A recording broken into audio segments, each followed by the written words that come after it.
Good morning, friends, and welcome back to my garden. My name is Sherry, and thank you for stopping by. If you're new here, welcome. If you're returning, welcome back. So here in New England, Zone 6A, we are coming off a major heat wave, 90 to 100 degree days. I felt as though I was gonna melt. Air conditioners were on full blast. But look at my garden. It didn't melt at all. Look at these tomato plants. Wow. Wow, wow, wow. So those of you that have been around know that just a few simple weeks ago I planted these, and they were itty bitty seedlings. Sweet little guys. They have completely taken over this space. This down in here, beautiful little basil plant, glistening in the morning glow. And all of these front ones in the front here, this front row, are red hot cherry, cherry tomatoes. I had red hot cherry peppers. And then back here are my Roma tomatoes. And look at all the fruit. Today is June 28th on the calendar. So, in my estimation, I'm ahead of time. Compared to last year, I gotta go look at my notes and videos from past years, but I think I'm ahead of schedule here, which is a good thing. It is a very good thing. But yeah, everybody looks healthy. Everybody looks happy. And y'all know how that makes me feel. Healthy and happy.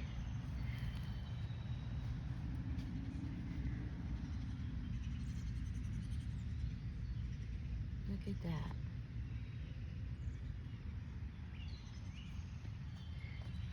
Now our spring here in New England started off very, very wet.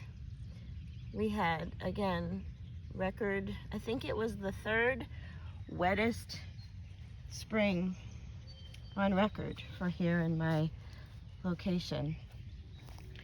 And that was back in May. So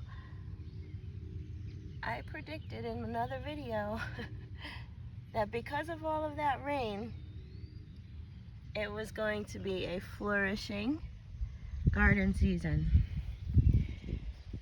And I say again, not because of the rain so much now, it did help, but now because of the heat. The heat, my garden loves it. It is flourishing, as you see. I came by to simply have a cup of coffee with my garden, but I saw how much is happening. And you gotta get your hands in there, right?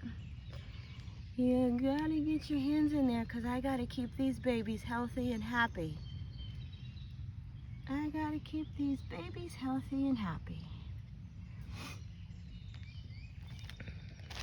Over here,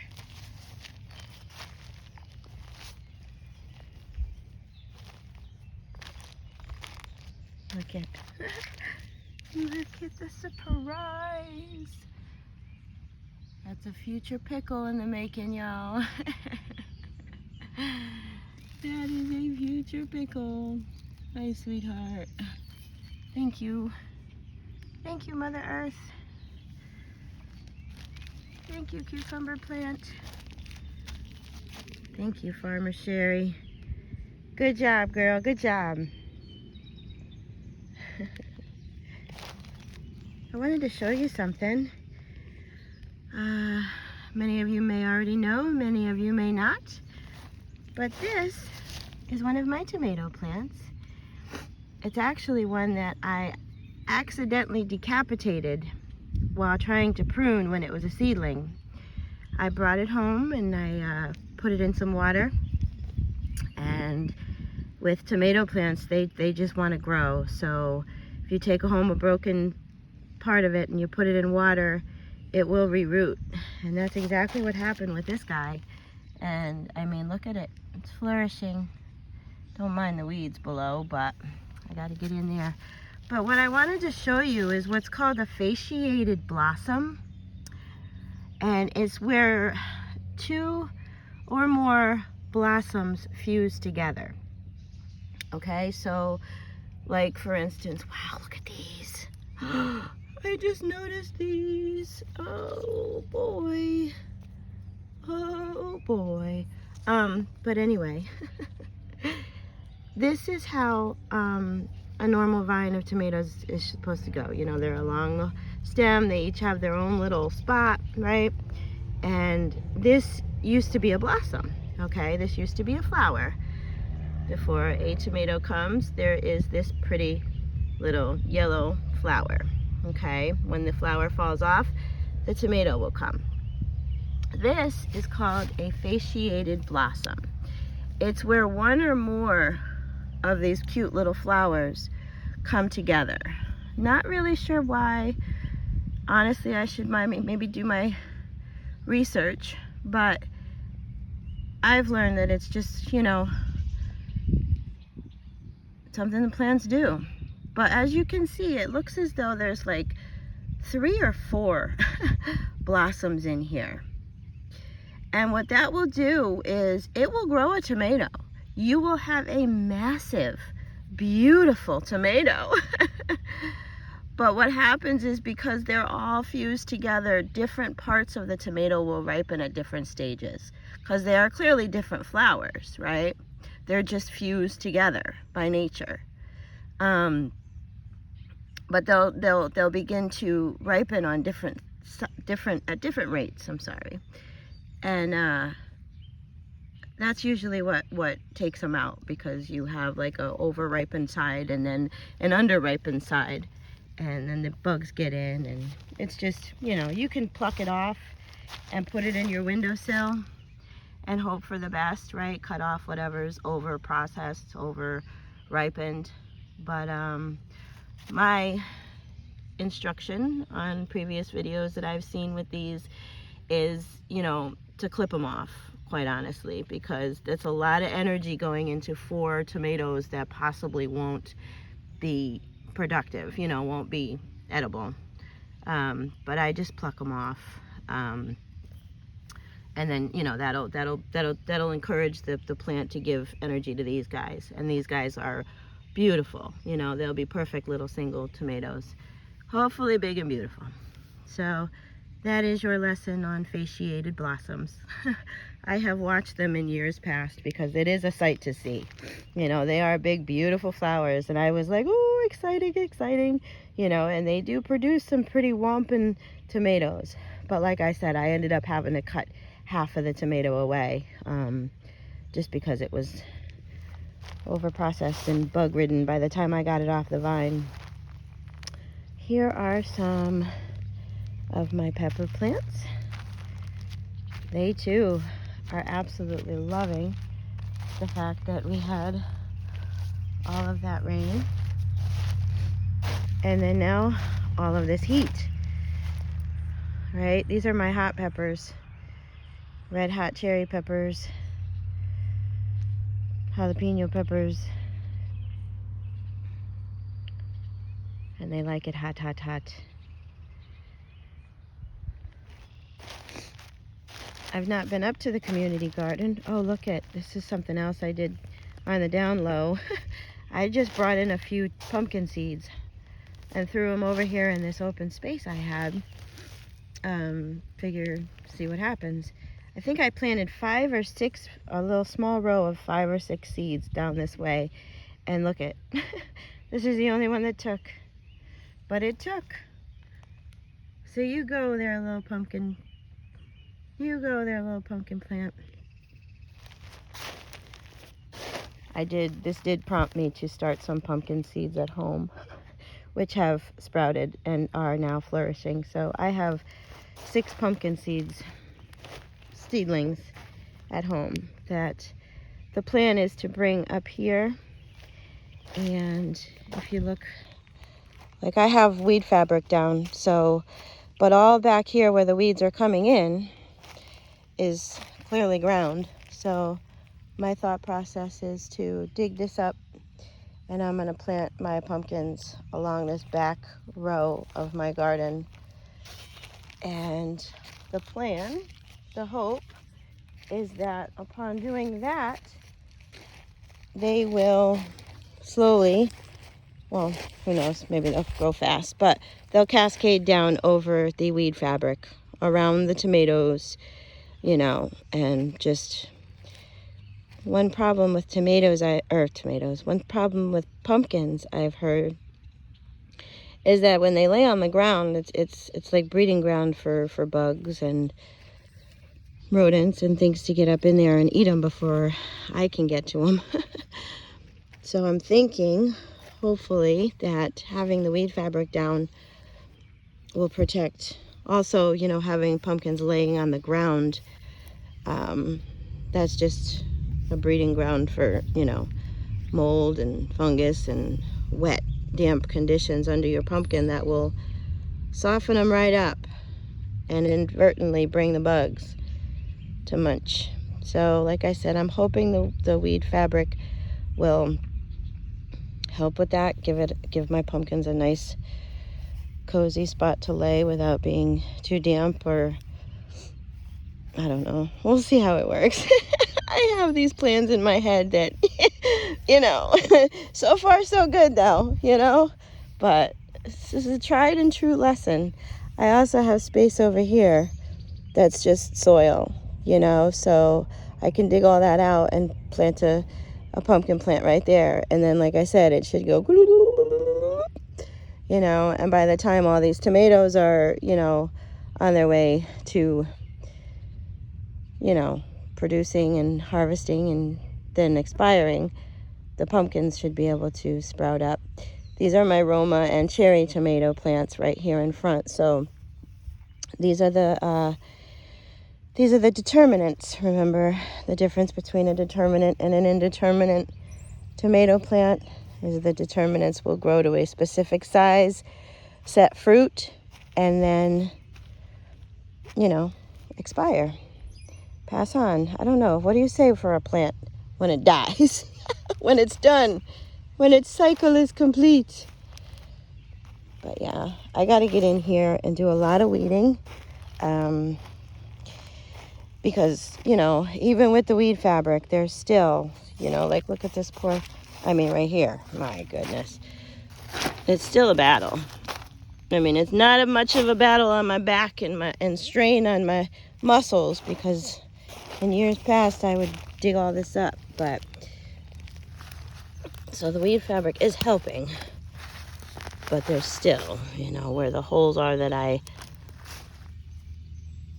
dug for these beautiful little pepper plants is now, you know, Mother Nature wants to cover herself, and she'll do it any way possible. I get it. But I want my pepper plant to flourish. So look at you. Look at you.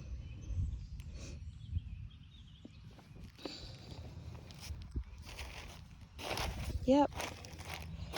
So like I said, I came down here to check on things and have a cup of coffee. But I think I'm going to get my hands dirty a little bit and get into these weeds.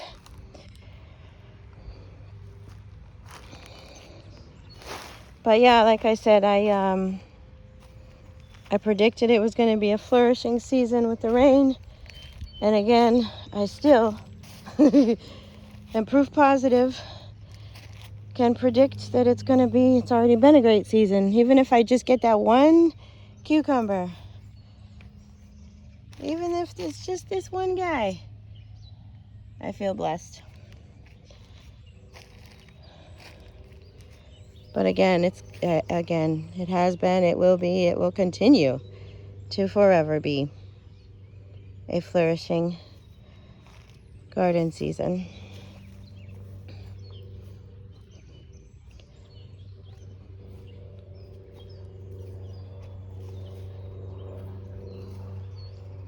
So yeah, thank you all for stopping by. If you like what you've seen so far and would like to continue to grow with me, please hit that like button. Please subscribe and comment. It really helps my channel. And if you know anyone that's a new gardener or an old gardener that would enjoy this content as well, please share it with them.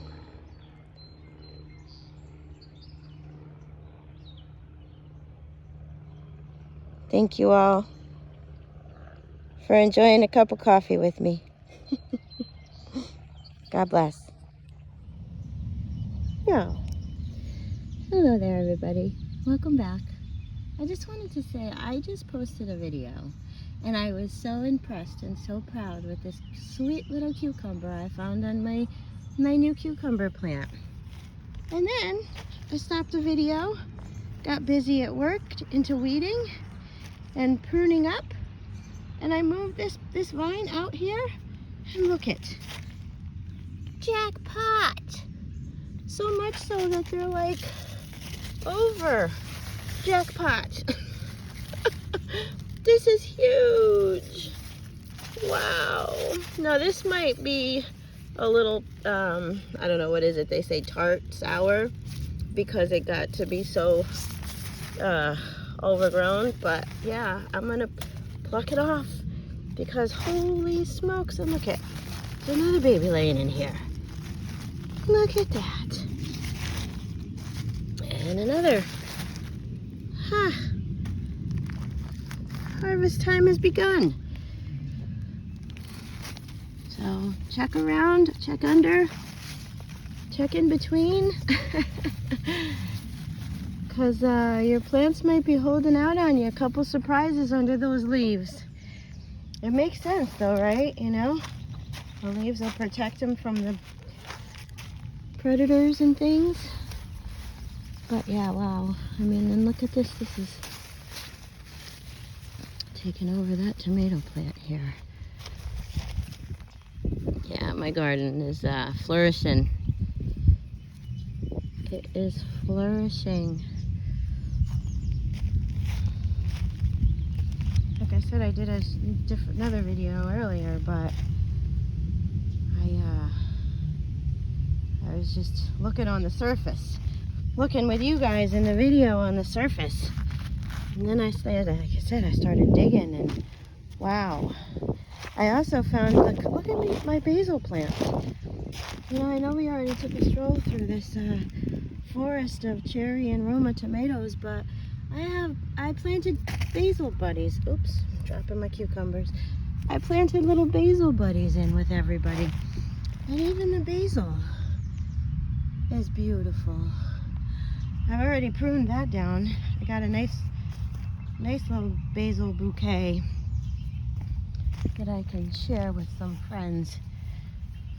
But yeah, and like I shared earlier, I also am planning on, you know, I'm already, it's the heart of the, not the heart of the, but it's the beginning of the summer, and I'm already planning the fall garden. But that's kind of how you gotta be, right? But I'm already planting my pumpkins. I have seedlings at home that are flourishing and ready to go. So the plan is to, all along this, where you see the weeds is where dirt is. So all along the outside, I'm planning on putting my pumpkin seedlings, and then the plan is that they will cascade over the weed fabric to help protect them. And yeah, we'll just move it right along. But yeah, I got a big beautiful bouquet of my basil, which I love. There's all different varieties in here. There's Genevieve's. Look at that beauty, beauty, beauty, beauty. Genevieve's, Tulsi, which is holy basil. I have sweet basil, Italian basil. But like I said, I've learned that tomatoes and basil cohabitate well together, and I believe it to be so. So each one of my tomatoes got a basil buddy. Thank you guys for watching. Like I said, we might be in the heart of the summer, but don't forget your fall gardens too. It's time to start thinking and planning. In the cooler weather, you can grow brassicas, broccoli, cauliflower, squash as well. Pumpkins are always good in the fall. So yeah, do your research and what entices your tummy. And like I said, look under those leaves. Look under those leaves for the surprises. Thank you for watching, everybody. Keep on growing, and God bless.